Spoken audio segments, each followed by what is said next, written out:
Hey everybody, it's Jason Blaha here, and I thought I would address a question I got today. I've made videos explaining that the overwhelming amount of the scientific research shows that, even though being at a lighter body weight helps with extreme longevity, right? We're talking that 90 plus age range, people living to be 100 or more, okay?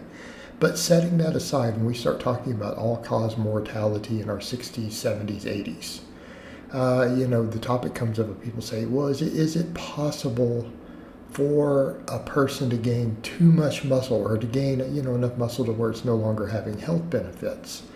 And the answer to that is no, okay?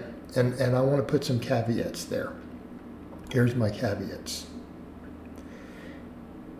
There seems to be no upper threshold to the protective benefits of having muscle mass for certain diseases like cancers. Okay, cancer being way up there, diabetes being way up there.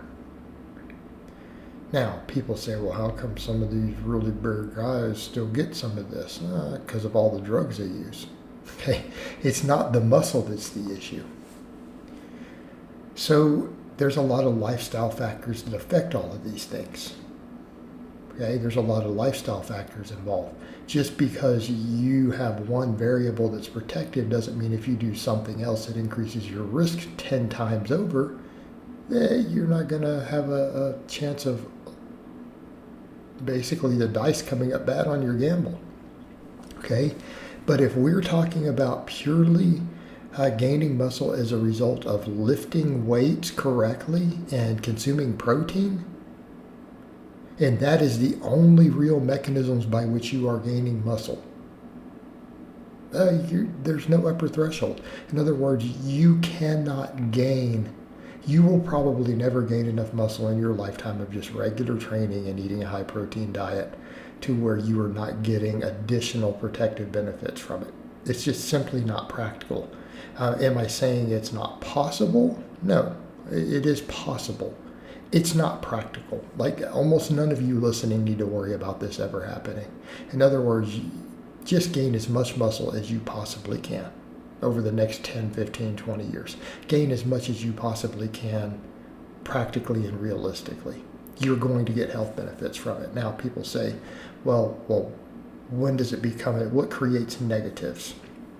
All right, number one, bulking so much that your body fat gets high. Because what's one of the things that we do to gain muscle? Oftentimes we bulk. We go through phases of bulking and cutting. Now, if you're bulking to the point of where you're getting to unhealthy body fats, and particularly if you're at a heavier body weight, obviously this is not good for things like your heart and other stuff, okay? All right, is this clear? This isn't good for your lipids because you're gaining a bunch of body fat in the attempt to gain a little more muscle, and then you diet it off later. This is not ideal. Not ideal for cardiovascular health. It's not good for cancer. It's not good for diabetes. Okay? This is understood. It's great for the bone density end, by the way, though.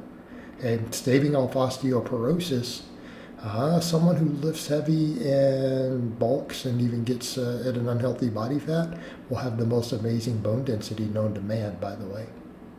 They'll at least never get osteoporosis. Now, that aside, but the other stuff's an issue. So I come back over to the point, what if it's purely just by lifting weights and eating a lot of protein and you're not doing a true hardcore bulk? No, there's no risk. There's no concern there on that end. Okay? But that's not gaining muscle. Let's come back over to the point. The gaining muscle is not the problem. It's the gaining the body fat.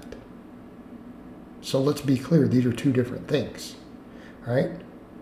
So let's come over to the other big one, excessive drug use. Well, yeah, that's an issue. The muscle they gain is not the problem. So people say this silly stuff, well, it's hard on the heart to have more muscle. That's putting a strain on it even if you're lean. No, that's actually not really true. That's not supported by any researchers or even biology. Do you know why? Muscle mass itself is not the same as body fat as far as strain on the heart. It absolutely is not. Do you know why? Muscle tissue tends to create additional capillary beds, and your whole peripheral vascular system helps your heart pump. Say, what? Yeah, so if you're gaining the muscle is actually helping with your blood flow.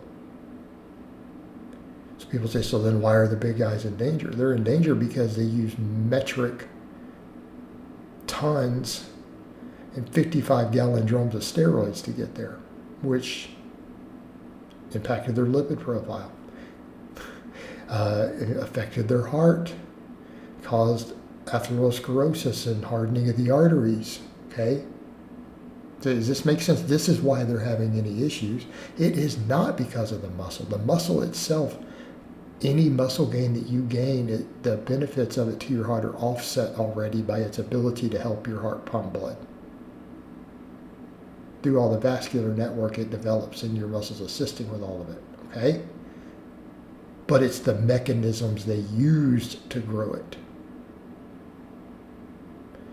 Same thing with people like, well, how come they get diabetes? Because a lot of them get fat, a lot of them use lots of insulin. Okay? People don't seem to be aware of that. They're like, why do you see some diabetes? If muscle is so protective against diabetes, why are you seeing some diabetic big lifters? Because insulin is an anabolic drug, and a lot of them abuse insulin as part of their stack. And also, insulin isn't detectable on steroid tests or drug tests for PEDs, even though it's an enormously powerful PED. But guess what? It can make you diabetic, right? Taking insulin in large amounts synthetically can reduce your insulin sensitivity. The whole thing we're chasing with muscle tissue.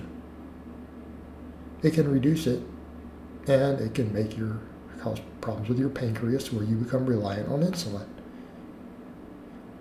It also, let's come back over, increases cancer risk. So you see where we're going with this?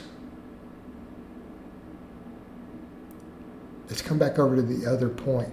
Practically speaking, any muscle that you gain purely from lifting weights and just eating a lot of protein is going to add to your overall health benefits and reduce your mortality risk.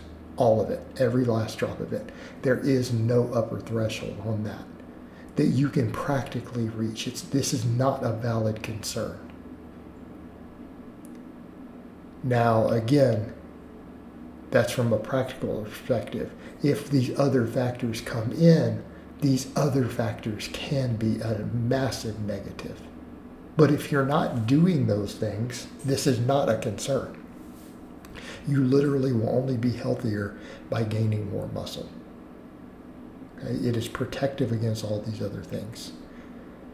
All right, guys, but that's really all I have to say on that today. I hope it's been informative, and I'll talk to you guys next time.